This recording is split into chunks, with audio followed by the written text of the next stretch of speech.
The doors of the manor house are heavy with frost. No sound comes from within.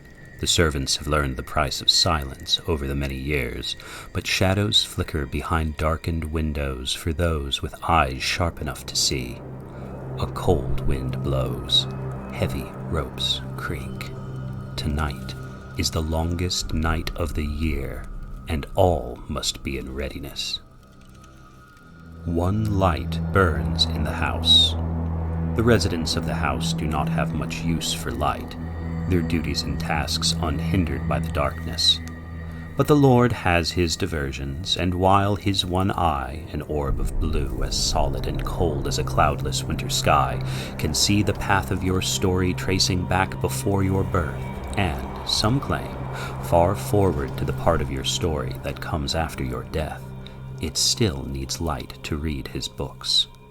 A candle burns in the library. The Lord reads, and he waits. He waits for one who needs the shadows cast by his light. He has all the time in the world. Tonight is the longest night of the year, and the whole house shudders as it feels the guest's arrival.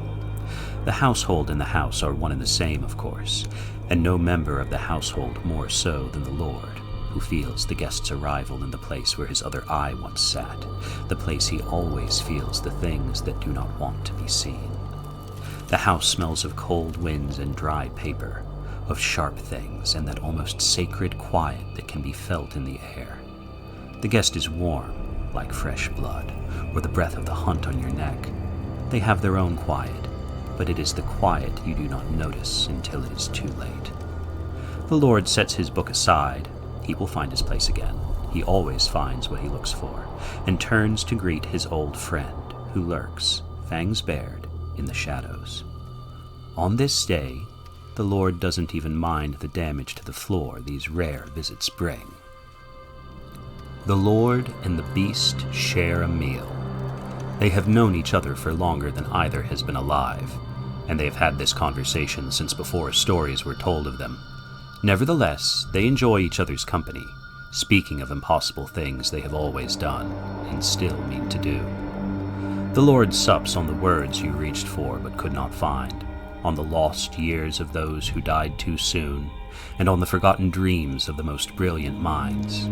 It is best not to think too hard about the beast's meal. But they eat their fill. They have a busy night after all.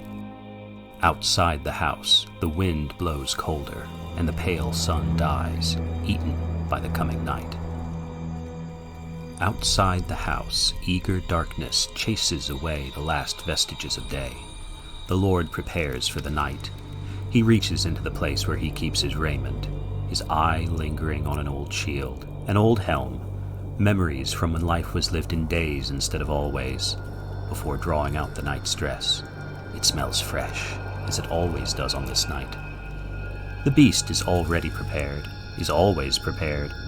The beast is what the beast does every night of the year.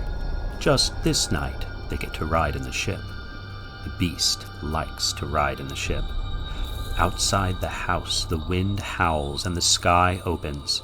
Something that isn't steel screams in protest as gossamer sails ripple in the storm. At the Lord's house, tonight is always the longest night of the coldest part of the year. The doors of the manor house crash open, scattering shards of ice that glitter diamond-like in the light of the moon. One night of the year all worlds touch the Lord's house, on the longest night of the coldest part of the year. And on this night the Lord sheds his dark colors and assumes the mantle of the white raven. He calls to the ship, which on this night is again as much a part of him as the house, and the ropes loose, the sails fill, and chains sing in triumph as the ship takes the sky. His guest, Liam, howls their joy into the darkness. Their teeth are bright and sharp. Their claws are razors. Everything you are ashamed of, every betrayal, every regret, drips in venomous ecstasy from their maw. The ship sails through the night, riding the storm of the worlds, racing the dawn. The passengers visit every house. They visit your house. Tonight is the longest night of the coldest part of the year, and it is wise to be prepared. Fill your house with books and wine. Light a lantern to cast wide shadows. Decorate your home with rope and anchors. Gather your vial of tears. Share stories that plant a field of questions. Make peace with your failures. Create something beautiful and use it to teach. Speak truths to those closest to you.